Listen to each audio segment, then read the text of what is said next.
All right, thanks very much. That's it for me. I'll be back 5 p.m. Eastern in the Situation Room for our international viewers. News Center is coming up next. For our viewers in North America, Newsroom with Brooke Baldwin starts right now. This is CNN Breaking News.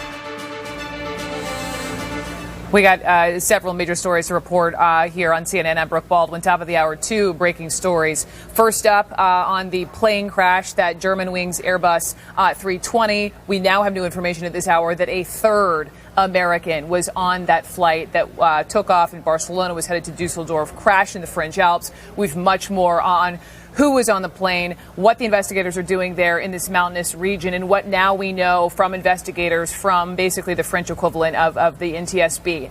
Stand by for that. Also breaking here on CNN, we are now soon to learn the fate of Sergeant Bo Bergdahl. That should happen live during the show. You know his story. He was the soldier who left his post in Afghanistan. That was back in June of 2009. He was captured and held by the Taliban for a number of years, for 5 years. Last year, it was last May, the United States worked out his exchange for those 5 detainees you see on your screen here, 5 members of the Taliban who'd been held at Guantanamo Bay. Reports emerged in January that the Pentagon had decided to charge Bergdahl with desertion, but so far, the Pentagon has adamantly denied those reports. Let's go first to Ed Lavandera. He's live for me with so much to really unpack on this. Ed, I think as we await sort of news of any kind of disciplinary action, let's begin with the possibilities. What are the options he could face? Hey, well, Brooke, I just hung up a phone call with the attorney for Bo Bergdahl, and he tells me, confirms to us, that what the U.S. military will announce here at 3:30 Eastern Time is that Bo Bergdahl has indeed been charged with 2 charges: desertion and misbehavior before the enemy, and that his case now is being referred to an Article 32 hearing, which is the equivalent of a grand jury proceeding in the U.S. military court system. So Bo Bergdahl apparently will face criminal charges in the U.S. military justice system. This, according to his own attorney, who was briefed on these matters a short while ago. And we expect this to be the announcement here in a couple of hours from Fort Bragg, North Carolina. Brooke? So that's huge. That's huge that you just got off the phone with the attorney with those 2 charges, criminal charges here, which means obviously they have to have evidence at hand in order to bring these charges. So hopefully we will get those details when we see that announcement here live in just over an hour. I think it's worth, just for our viewers, Ed, to back up, because when we were first covering the story in the wake of the swap, a lot of stories coming out, hearing from members of his unit back, remembering whether he wandered off, the circumstances of his wandering away from his unit in Afghanistan in June of 2009, and some of these members of his unit even, calling him a traitor, saying that basically other American lives were lost. Actually, I'm being told now, I've got Barbara Starr at the Pentagon, and Barbara, you'd be perfect on this. Can you take us all back to June of 2009 and remind us what we know happened then? Well, to you, Brooke, this is going to be very fundamental to the Army's case of assembling enough evidence to secure what they hope is, obviously conviction on a charge of desertion and misbehavior with the enemy. Let me jump in and say at this hour, Congress is also being notified of exactly what Ed has just reported, that Sergeant Bo Bergdahl will be charged with desertion and this charge of misbehavior with the enemy. He goes missing from his base in July 2009 in eastern Afghanistan. There is no indication ever that the Taliban came aboard the base and captured him. For some reason, he left the base. Now, a charge of desertion requires that you are able to prove the person had no intent to ever return to military service, to return to that base. So in order for the Army to bring a charge like that, they would have to have what they believe is enough evidence to make that charge and to have a reasonable chance of conviction. There are some intermediate steps before they get there. If General Milley is announcing at 3:30 he is sending this to what they call an Article 32, that is the military equivalent of a grand jury proceeding. They will again look at the evidence, try and assemble the evidence. But because this happened so long ago, and it happened in the middle of essentially a war zone, It's going to be a really interesting case. They're going to have some evidence, perhaps from his former teammates. A lot of them are out of the Army. They're going to have to subpoena them. They're going to have to subpoena them, bring them back into a military court. Will those witnesses hold up now under defense cross-examination? Even at an Article 32, you can cross-examine witnesses. It is one thing for, and no disparaging remarks here, but it is one thing for some of these former soldiers to offer their personal opinions and views, which are perfectly valid to them. It's going to be another thing whether those views and personal opinions are sufficient to make a case in a military court of law. Bergdahl was held for 5 years by the Taliban before President Obama made the deal to switch him for those Taliban detainees. President Obama making the case that it was worth it, you never leave a soldier behind, that the war was wrapping up, and that there's always an exchange of prisoners. So what were the conditions in which he was held? Was he tortured? Was he? Did he suffer? How did he suffer at the hands of the Taliban? This other charge is a bit mysterious. Misbehavior with the enemy. What does that even mean, Barbara? I got to tell you, Brooke, right now, this early on, I'm not sure we do know what that means. There were reports, that was there a possibility of collaboration? Did this young man suffer after 5 years, from what we popularly know to be Stockholm Syndrome, after being in captivity so long, feeling an affinity for his captors? Let's be very clear. We don't know. We do not know. There may also be administrative charges that they bring against Bergdahl. They could, prior to any trial, prior to any Article 32. One of the big issues on the table, in all the years he was held in captivity, he got promotions, he was promoted, right. He also got paid. That is hundreds of thousands of dollars. The Army, if they want to make a charge of desertion, they want the payback. They're not going to let him keep that pay. How are they going to get that back? One way to get that back is to make that ultimate charge of desertion. Even if they get a conviction down the road, there will still be a good deal of flexibility on sentencing. It's not at all clear that he will go to military detention, how long he would go for, what kind of sentence he would get. People will tell you that the Military Code of Justice does allow for the death penalty for cases of desertion in a time of war. I think right now many people will tell you that's very unlikely in this case. That the death penalty has generally not been something that the U.S. military has pursued for these types of matters in recent years. Let me bring something up. There is a Marine who left his unit twice. Once in Iraq during the war there, and once back at Camp Lejeune.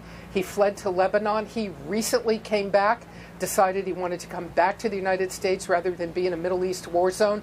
And he has recently been sentenced to 2 years in military detention. He will serve that out.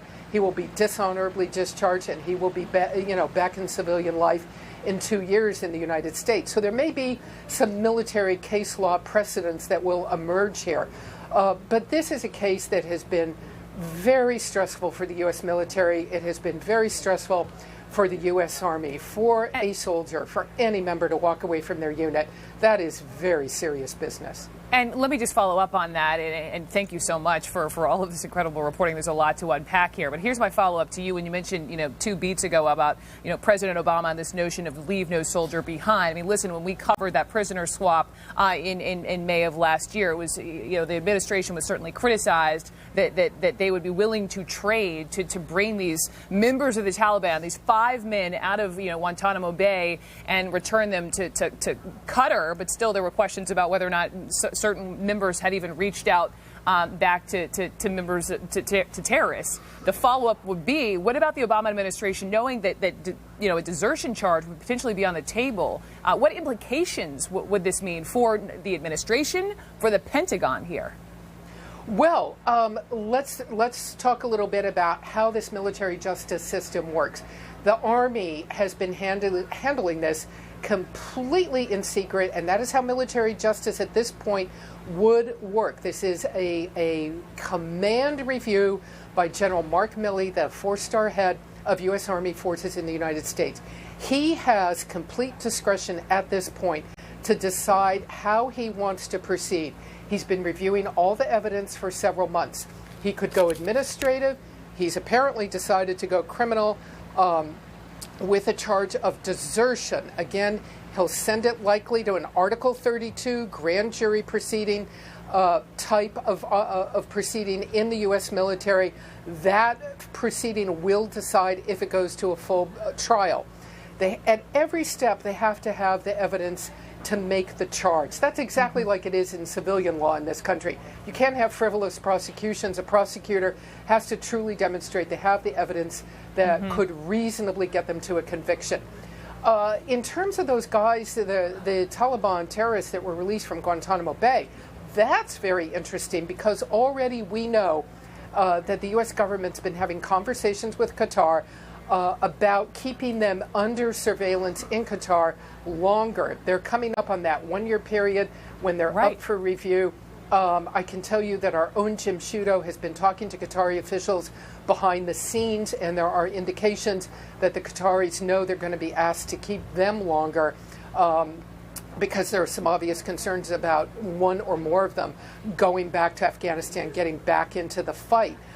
Some of them were already likely to be up for release from Guantanamo Bay. The administration's been trying to get people out of Guantanamo, send them to other countries, have them monitored for a while. Not a perfect system, but it's essentially, the system that they have. So I think you're going to see them trying to keep this on two separate channels, the Bergdahl matter and the matter with the Taliban detainees. Right now, I think one of the other issues is, you will recall, when Bergdahl was released and we saw that amazing video that you see here of U.S. Special Operations risking their lives in an extraordinary fashion, getting off that helicopter, walking straight up to the Taliban to get Bergdahl back. That could have gone very badly. It was done very quickly, very professionally. Those are guys with some real nerves of steel. The president, a short time later, appeared in the Rose Garden with Bergdahl's parents, spoke highly of Bergdahl, and talked about being glad to get him back. National Security Advisor Susan Rice talked about him serving honorably. He got promotions, he got pay. Some of that was all just standard procedure, but these are all things that a defense counsel is likely to make the point as the proceedings go on. He was treated honorably by the U.S. government when he came home. What are you doing now? The defense counsel will try and make all the points that they can on this exactly as you would expect them to.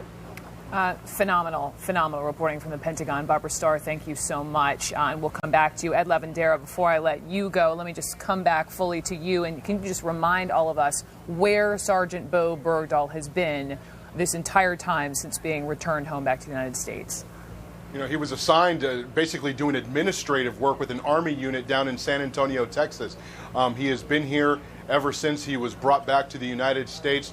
I think it was in late June, perhaps early July by the time he had made it back, if my memory serves correctly. So he has been there. It was in August that he was interviewed by Army investigators and cooperated fully and told his story, his version of events from what we're told. And obviously it's taken a great deal of time to get to this point, but as far as we know, Bo Bergdahl is still assigned to that unit in San Antonio, Texas, and that's where he has been since he came back to the United States last summer. All right, Ed Lavandera, thank you. Ed, breaking the news at the top of the hour again. We'll be watching and waiting for this news officially to come out from, as Barbara was reporting, General Mark Milley, head of the U.S. Army Forces Command. This whole investigation has been in his hands. This Bo Bergdahl investigation, that happens at 3:30 p.m. Eastern Time. We will take that in full. Ed Lavandera, Barbara Starr will return for that. Meantime, the other breaking story here, the mystery surrounding this plane, this Airbus, this Germanwings Airbus 320. Live pictures here inside of this next news conference we'll look in on. The Lufthansa CEO will be speaking more on the what, the when, the where, the who, and the why. Next, you're watching CNN.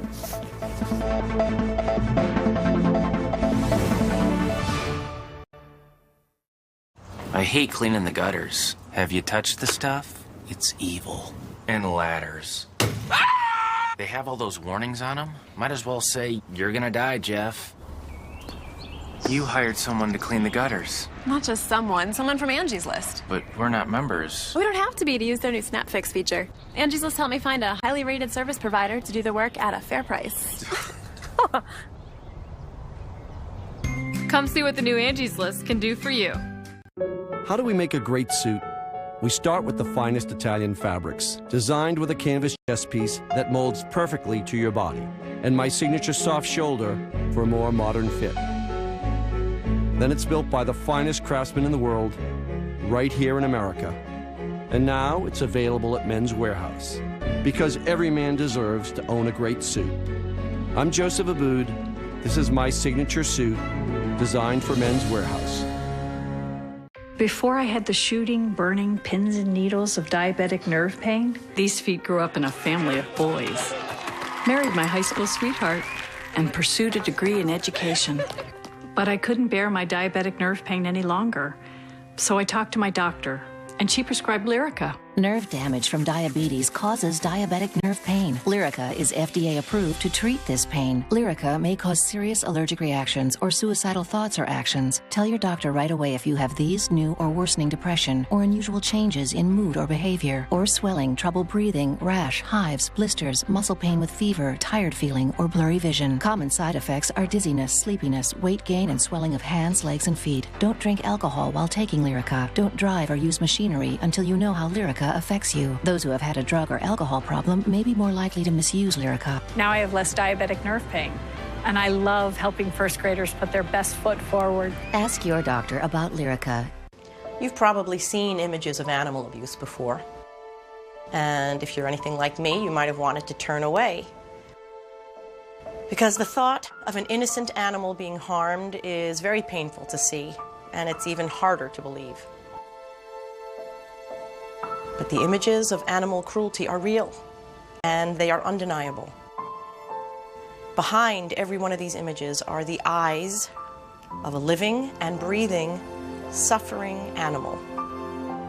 They're depending on us to rescue them. If we turn away, they lose all hope.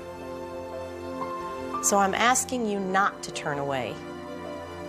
Because as painful as these images are to watch, they shed light on a disturbing reality that so many animals face every single day of their lives.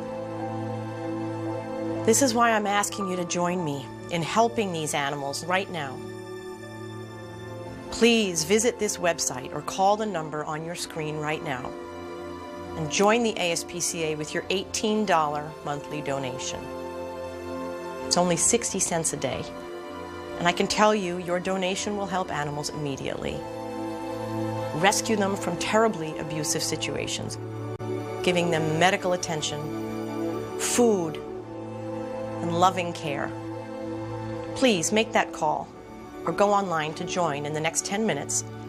We will send you the photo of an animal you're helping and this ASPCA t-shirt free with our thanks. The more I learn about animal abuse, the more I realize we cannot pretend that it's not happening. And if we all do our part to help, we can save the lives of so many animals who are hurting. Please, go online or call now.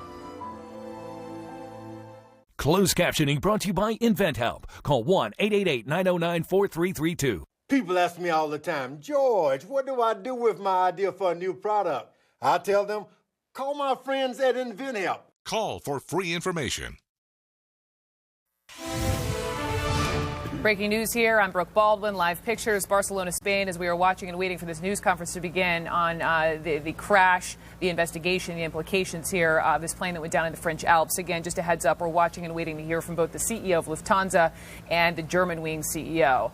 We also have more breaking news here from the State Department. Another American, we're learning a third American was on board this Airbus 320. So total here, we're learning of 3 Americans, 2 of whom have just been identified. We'll bring you what we know about this third American. But as you can see, this young girl, this daughter and her mother were on that plane. More on them in just a moment. But first, this investigation here, one huge clue has been recovered. The cockpit voice recorder Yes, it's said to be badly damaged, but the big news here, the fact that investigators have been able to extract an audio file, which they say they're hearing voices. They have listened to this.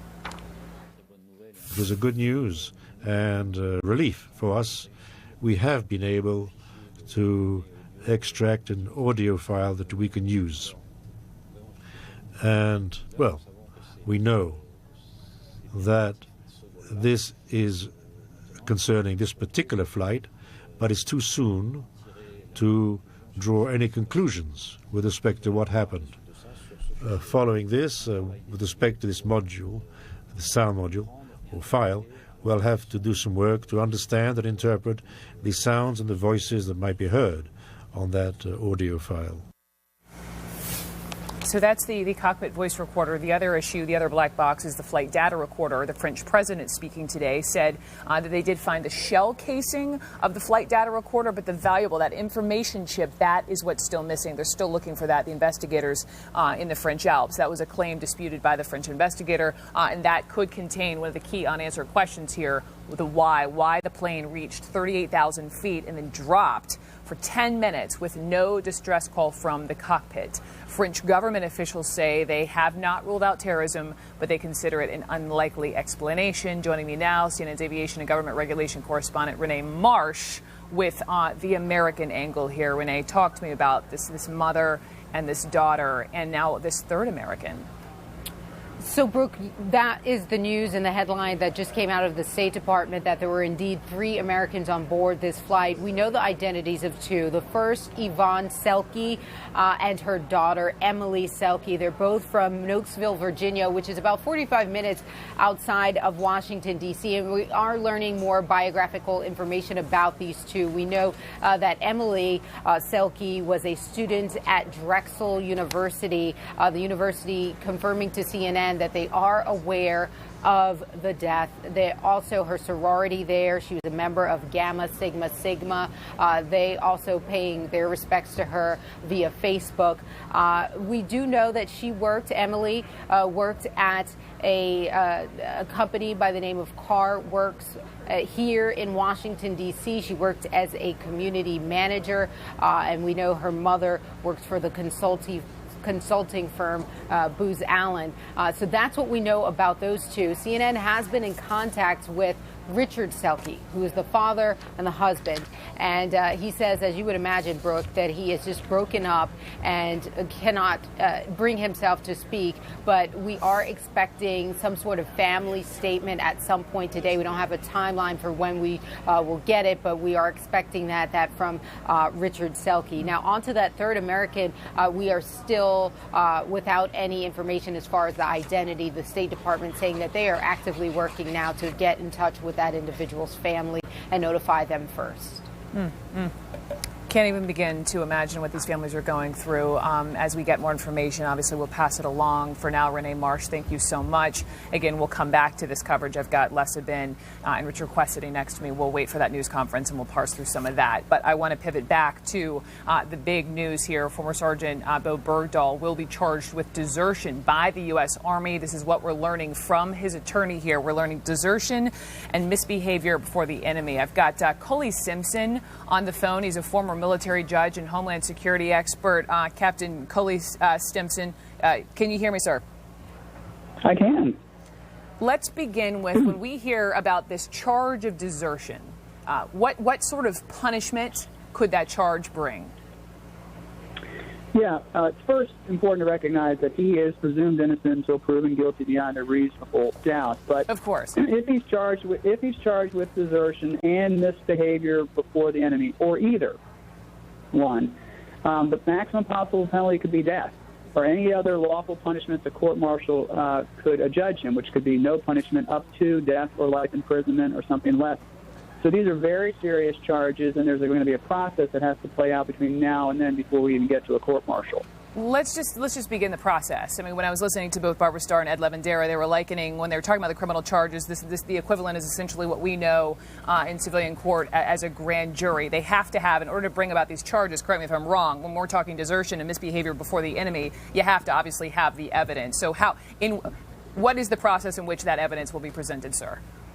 Yeah, and I used to be a federal and state prosecutor, so I'm familiar with the civilian side, too. The way it works is this.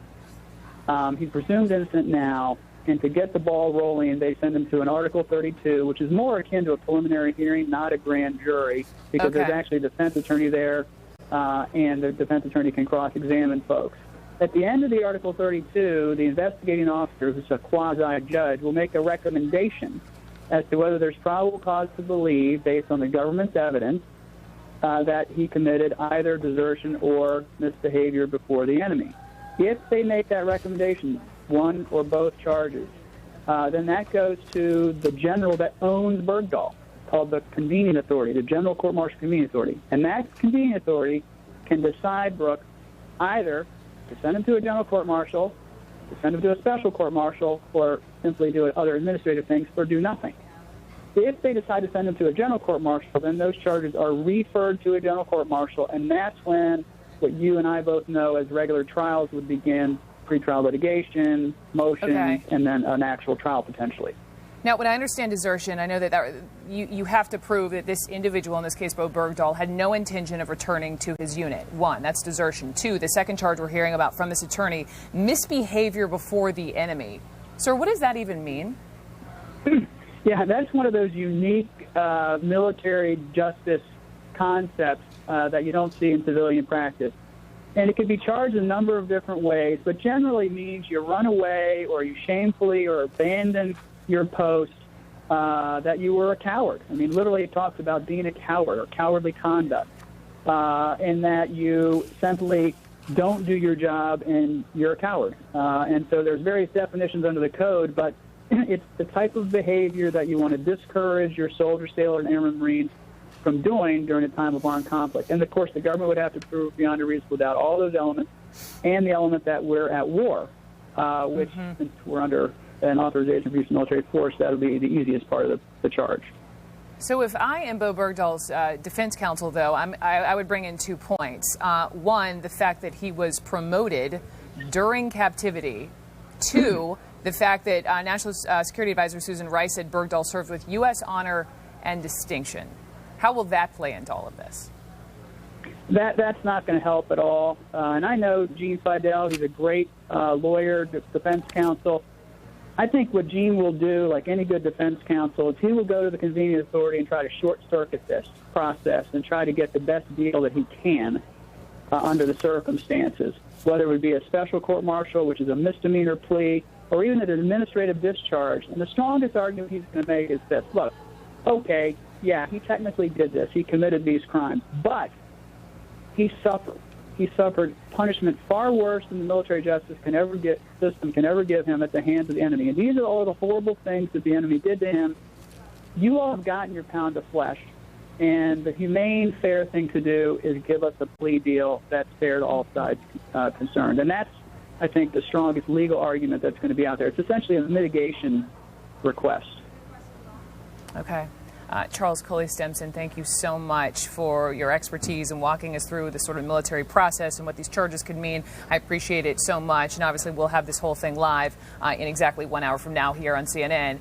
Coming up, what is the White House saying about this? These Bo Bergdahl charges? If anything, we'll take you to the White House for any kind of reaction, if there is any thus far. Also, we're waiting for a news conference, as we've been mentioning, live pictures out of Barcelona, Spain, waiting for both the CEOs of Germanwings, that budgeted airplane that crashed in the French Alps, and also the CEO of Lufthansa.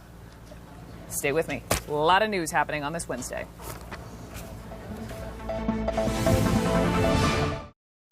CNN Newsroom is brought to you by Duluth Trading Buck Naked Underwear. No pinch, no stink, no sweat. What average underwear feels like. What Duluth Trading Buck Naked Underwear feels like.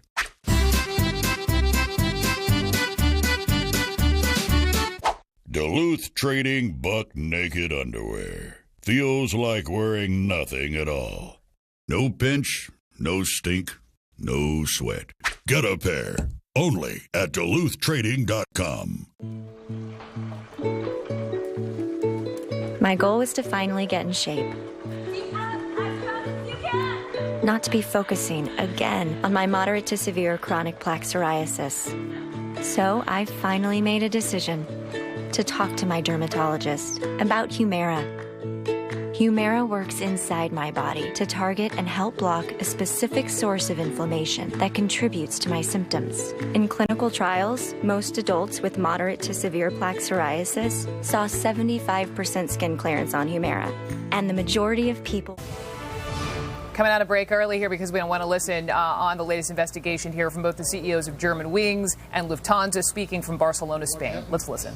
Yesterday morning over the French Alps is still incomprehensible for us, and the whole company and all of our 120,000 people around the world, we're all still in a state of deep shock. And I came here today to Spain, to Barcelona, especially, of course, to express my sympathy with the relatives and friends of the victims of Germanwings flight 9525, since there was a terrible high number of Spanish people on board. And that is, of course, also why we are here to express our sympathy to the people of Spain. I just returned from meeting the relatives and friends of those who lost their lives yesterday, and this meeting, it's hard to describe in words, was very, very emotional for all of us, including Thomas Winkelmann as the CEO of Germanwings and myself. We did our utmost to share the pain of these relatives and friends we met, but I think what they have gone through is, of course, incomprehensible, and it was difficult to be there. It was difficult to be there. Our focus now, especially of today and also tomorrow, will be to take best care of the relatives and friends of our victims of yesterday's flight. I have been at the crash site myself yesterday with the German Minister of Transport and Foreign Affairs. It was a terrible sight to see the small pieces of debris, and we have been organizing with the French authorities a possibility for those relatives who want to get closer to the scene of the accident to get there tomorrow. As a matter of fact, we will have a Lufthansa special flight tomorrow morning from Barcelona, leaving at 8:45 to Marseille, and with the support of the French authorities, we will be able to bring the relatives and friends of the victims to a family assistance center near the crash site, which is still blocked off and will remain to be blocked off. We're also doing anything we can do around the clock to help those in need. We have provided psychological support from trained counselors from Lufthansa and other resources. We have offered immediate financial help for those who are in need, and we now believe that the next step will be for those who are interested to go to the site tomorrow with our flight, which is also going to be offered from Düsseldorf, where we also have a big group of relatives and friends. Believe me, after 20 years in this industry and being a Lufthansa pilot myself, we still cannot understand what happened there yesterday. Lufthansa has never in its history lost an aircraft in cruise flight. And we cannot understand how an airplane which was in perfect technical condition with two experienced and trained Lufthansa pilots was involved in such a terrible accident.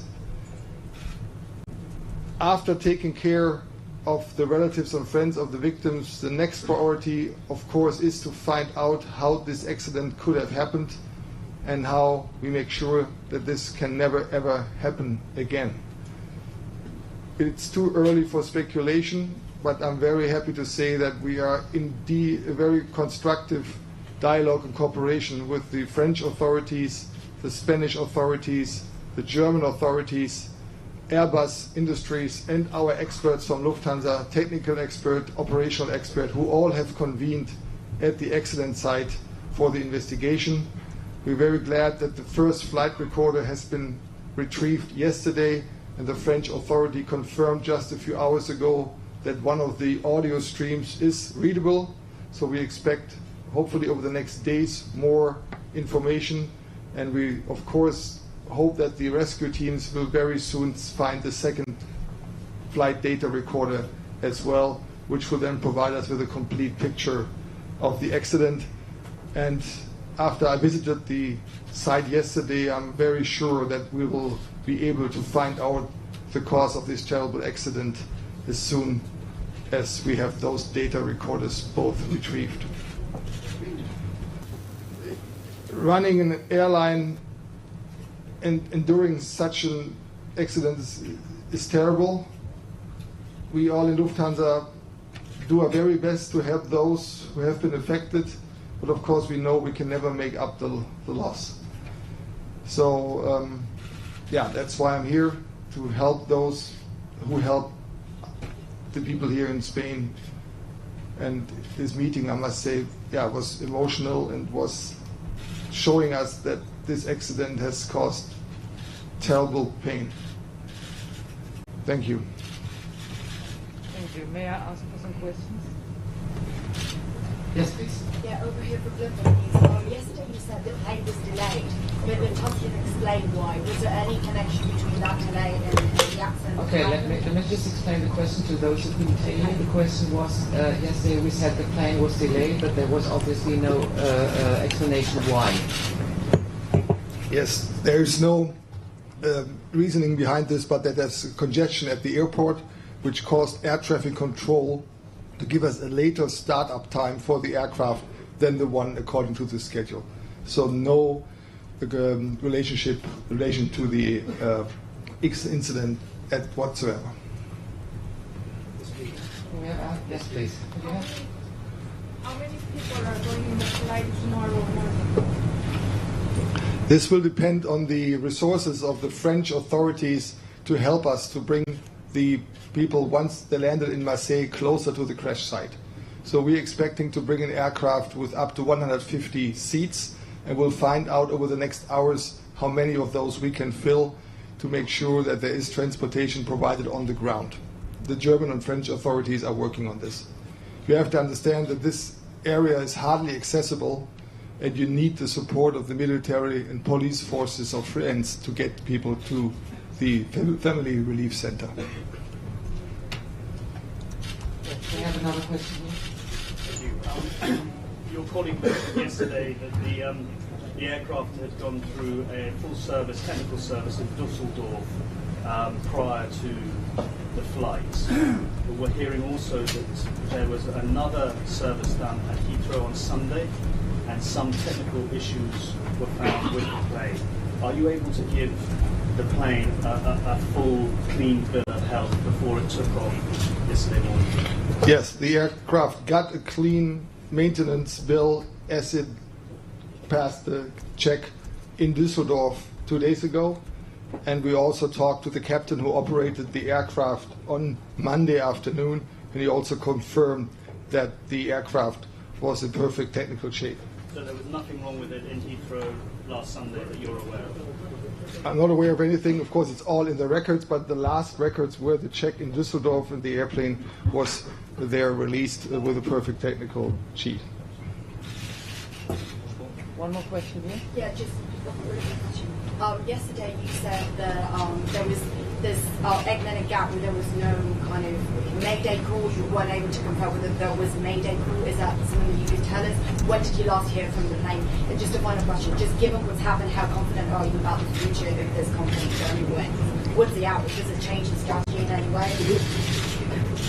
The French authority corrected their initial information yesterday afternoon and confirmed in the afternoon that there was no distress signal from the plane received, neither vocally over the radio nor technically over the transponder. And I think today is not the day to talk about strategy and structures of Lufthansa. I see, but when did you last hear from the plane? We know just what happened during that gap. What did you hear? Was everything going well? Anything you can tell us? This is part of the official records of the French authorities when the aircraft was last in touch with air traffic control. which is when it entered the airspace it was then cruising through. So that's part of the records which the French government, I think, has given out today.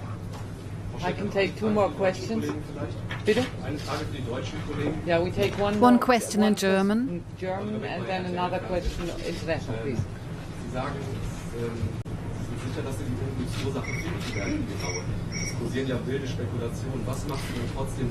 There are speculations, but why are you so sure Ja, ich würde about es übersetzen mit what confident, happened?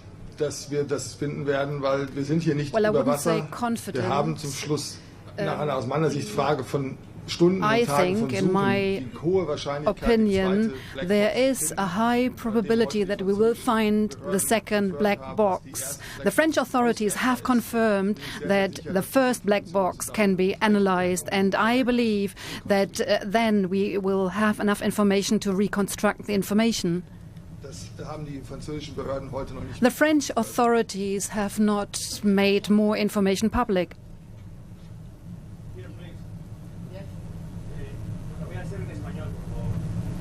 Horas desde Venezuela, los padres del venezolano muerto en el accidente piden ayuda a Lufthansa para poder venir, ya que no tienen las posibilidades de hacerlo por sus propios medios.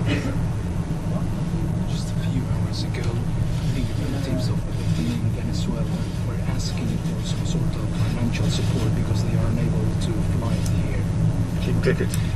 We have victims from total of 18 countries. Right now there is a family from Mexico City on its way to Frankfurt who asked for assistance, and we will do exactly the same in Caracas. We will fly whoever wants to come to Germany or to France over the Atlantic, and we will also support them financially. So thank you very much. No, I beg your pardon. We can take more questions. No, you had 3 questions already. Please understand. Yeah, but if I take no, we can go ahead but we what I want to ensure you, we're going to keep you informed about everything we know. Okay, let's pull away from this. And that was the first time I actually hearing both from the CEOs of Lufthansa and from Germanwings, victims from 18 different countries. And what was significant there is that they were hearing from the Lufthansa CEO, a former pilot, he visited the crash site yesterday, and he said they are going to provide a plane for any friends, family members of these victims to board this plane tomorrow, to go as close as they possibly can to this crash site. It is an inaccessible location. Helicopters aren't even landing in. They're having to rope in a lot of these investigators, but they are providing a location as close to the crash site as possible for these families and loved ones to be as close to these remains as possible. I've got Lessa Bend with me, CNN aviation analyst, 777 captain and contributing editor for Flying Magazine, and also CNN's Fred Pleitgen is in the town outside of Dusseldorf there in Germany, the hometown to a lot of those high schoolers, 16 students and 2 teachers who lost their lives on that crash. But Les, to you first, let me begin with this notion that they did amazingly already find this cockpit voice recorder. And when you listen to this investigator talking about how it has, I believe it was even 2 hours of voices leading up to the point of impact, the fact that there were voices on the cockpit voice recorder, and I imagine they're listening to sounds, to alarms as well. What will that be able to tell investigators? Well, it'll give us an idea on what was occurring in that cockpit and why that descent started. You're not only getting voices, but you're getting cockpit sounds, which can be associated with switches, levers, all sorts of controls in the airplane, in addition to communication with air traffic control, communication between the 2 pilots, communication from the pilots to the cabin of the airplane, or cabin of the aircraft possibly. So all those things come together once that digital flight data recorder, and I'm thinking very positively that they'll find it, that gets coordinated and synchronized together into one program. Now you get a real-time understanding of what happened with the airplane. But just to follow up with you, isn't that also part of the baffling part? When we were talking about this yesterday, the big question would be, and now we're learning this 10-minute descent. Was it a hypoxia issue? Was it smoke in the cockpit? Were these, was the cockpit crew even conscious? And now knowing that there were voices in those final minutes, what does that tell you? Well, that kind of leads me along the path that they were still working on an emergency situation, that there wasn't at least hypoxia that we're aware of. It's important to identify the voices. At this point, we get to the realm of speculation once again. So I think we can rule out hypoxia, unless, of course, the voices have some indication of slurred words, of unintelligible type of conversation. That indeed would be a sign. Okay. Stand by for me, Fred Pleitgen. I mean, all of our hearts, of course, go out to any of the family and friends of these victims, but just watching you all day, seeing these kids, placing flowers, placing candles at this growing vigil behind you, it just takes your breath away. This is the kind of town, everyone is touched by this. Yeah, you're absolutely right, Brooke. And one of the interesting things that's been going on is that actually what you're seeing there behind me, those people putting down those candles and just sort of standing there in front of that makeshift memorial, that's been going on all day. And it's been really a steady stream of people. And you're absolutely right. In this town that has about 37,000 people living in it, almost everybody knows somebody who is in some way affected by all of this. We went out today and we spoke to people and we met some people who actually knew the 16 students who were on that plane. There was one young lady who said she knew all of them, and she had plans for the future with at least one of the people who was on that flight. She said, we made plans for when they would come back. We would do certain things. They made longer-term plans as well. So these were clearly people who still had all of their future ahead of them and were looking towards a very bright future. And that's certainly something that makes this so sad, not just for the students that are coming here, but also, of course, for this complete town. I was talking to the mayor of this town today, and he broke out into tears, so this is certainly something that is touching people a lot. But on the other hand also, and this goes back to the press conference that we just watched, the people here also, right now, they want answers as well. They want to know how something like this could happen. They want to know what happened. And it seems to us, from speaking to people here on the ground, that most probably many of the family members here are going to take advantage of that offer that we just heard there from the Lufthansa and Germanwings CEOs of being able to go down close to the crash site. And I think they're going to do that probably for two reasons. One of them is to try and get at least a little closer to some sort of closure on all of this, because many of the people that we've been speaking to say they still haven't really, it still hasn't sunk into them what actually happened. They still think that maybe, these students are going to come back and talk to them. It's something that they just haven't realized yet. Well, how the gravity of all this, the finality of all this. So they'll want closure on the one hand, but they also want answers. They want to know that this investigation is moving forward, and they want to know that everything is being done to find out how this plane could have fallen out of the sky, Brooke.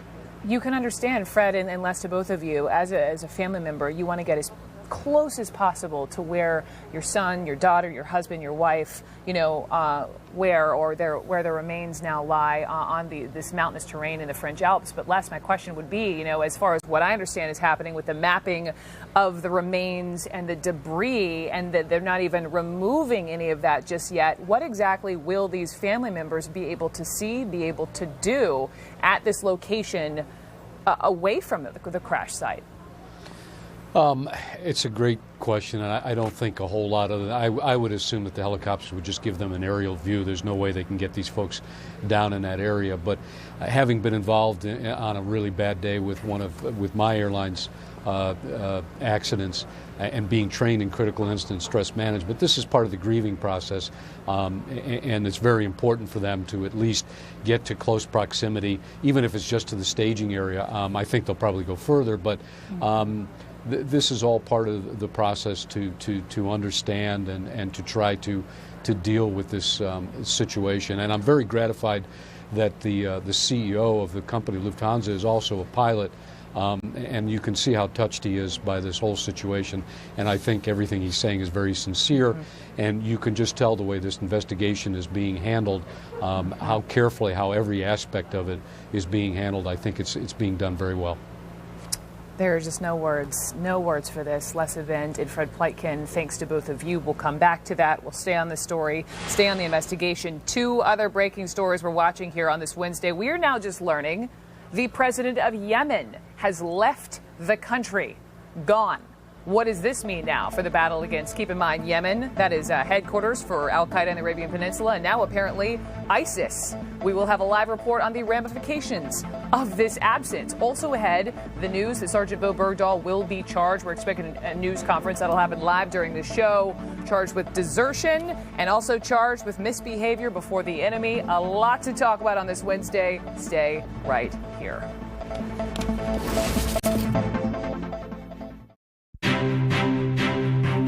At MFS, we believe in the power of active management. Every day, our teams collaborate around the world to actively uncover, discuss, and debate investment opportunities, which leads to better decisions for our clients. It's a uniquely collaborative approach you won't find anywhere else. Put our global active management expertise to work for you. MFS. There is no expertise without collaboration. Let the Ancestry leaf guide you and reveal the one unique, improbable, and completely remarkable path that led to you. Discover your story. Start searching for free now at Ancestry.com.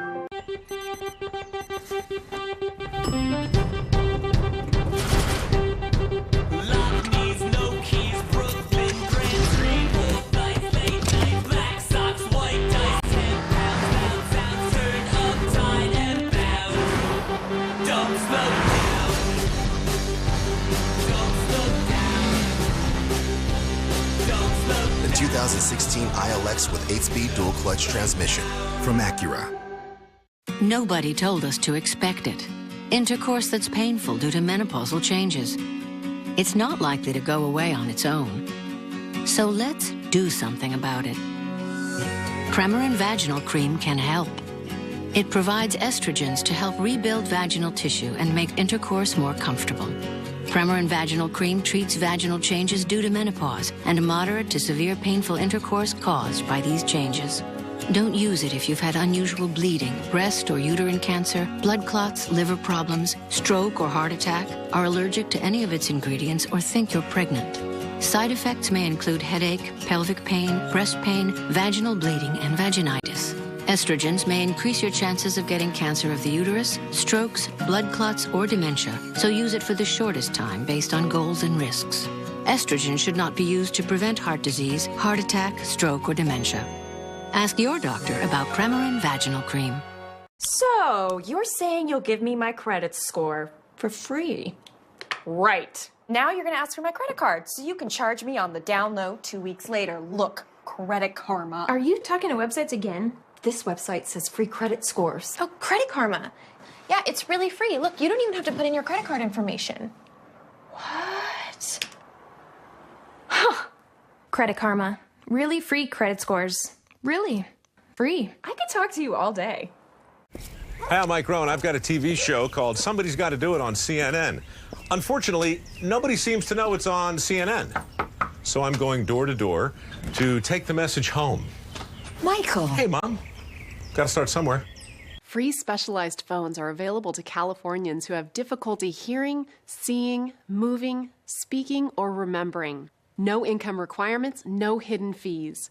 To apply for this state program, call 1-800-330-5100 or download an application, fill out the first section, ask your doctor to sign, then mail, fax, or email your form. You may be eligible for a free specialized phone. Visit californiaphones.org or call 1-800-330-5100.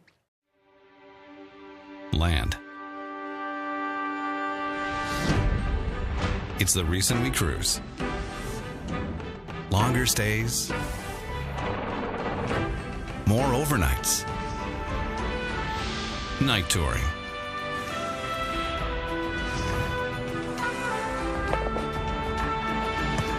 Azamara Club Cruises, the voyage for those who love travel. Land ho! Finding Jesus, Sundays at 9 on CNN. We have more breaking news for you. This coming out of Yemen here. We have just learned Yemen's president, who he left his official presidency sort of under the pressure, the encroaching of these Houthi rebels. He's now officially left the country. Nick Payton Walsh is live in Kabul following this for all of us. And I think it's just worth reminding our viewers, too, the layers of this. We know as recently as yesterday, U.S. and British Special Ops, they announced they were leaving Yemen. We reported on those mosque attacks last Friday in which innocents were killed. ISIS took responsibility of this. Yemen is home turf for al-Qaeda in the Arabian Peninsula. And now you have the president leaving. Tell me more about that. Absolutely. Now the State Department confirming after a days of counter-afflicting rumours as to where President Hadi was. I should say perhaps former President Hadi. He's still internationally recognised, but he did resign and then didn't stick around after his job back in January. He has now left the country, perhaps thought to be headed towards Saudi Arabia. Now let me explain to people why Yemen matters so much. It is the base of al-Qaeda in the Arabian Peninsula. They have pledged to attack the United States, and they are pretty serious about it. ISIS seem to have a foothold there. They claim that horrifying mosque series of blasts back last Friday that killed over 130. US Special Forces were there hunting down al-Qaeda and maybe in the future ISIS. They've had to leave their posts now, the final lot leaving the base where they used to be. We're learning has now got Houthi rebels inside it, or those certainly against the government inside the grounds of that base. A stark change in what's happening in that country. It's vital geopolitically because it's to the south of Saudi Arabia, oil-rich Saudis really worried about what's happening to the south of them. They're predominantly Sunni in the Muslim world, and in Yemen we're seeing the Houthi rebels, who are predominantly Shia and some say backed by Iran, sweeping to power. Those are the ones who kicked President Hadi out of his residence in the capital, his administration building in the capital back in January. They're now the ones advancing on Aden, the city in the south to which President Hadi fled.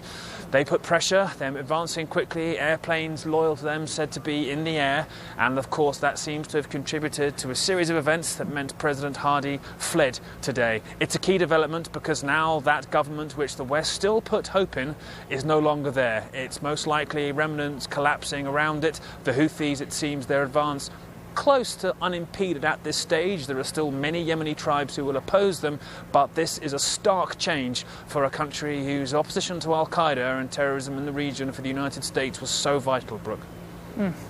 Nick Payton Walsh, thank you. Coming up here, we have more on our breaking news. Sergeant Bill Bergdahl will be charged, we have now learned, with desertion. This is according to his attorney. We have learned the Army will be making a statement. That will be happening in precisely half an hour from now. We will take that live for you. Stay right here.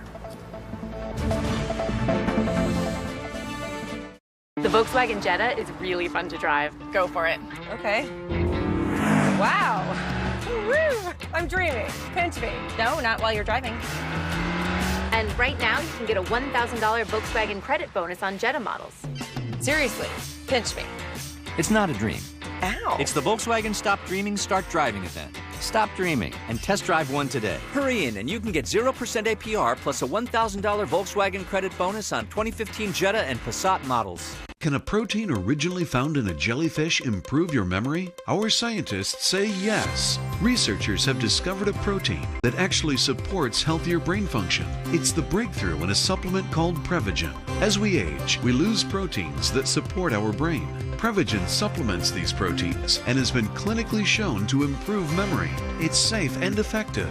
For support of healthier brain function, a sharper mind, and clearer thinking, try Prevagen for yourself today.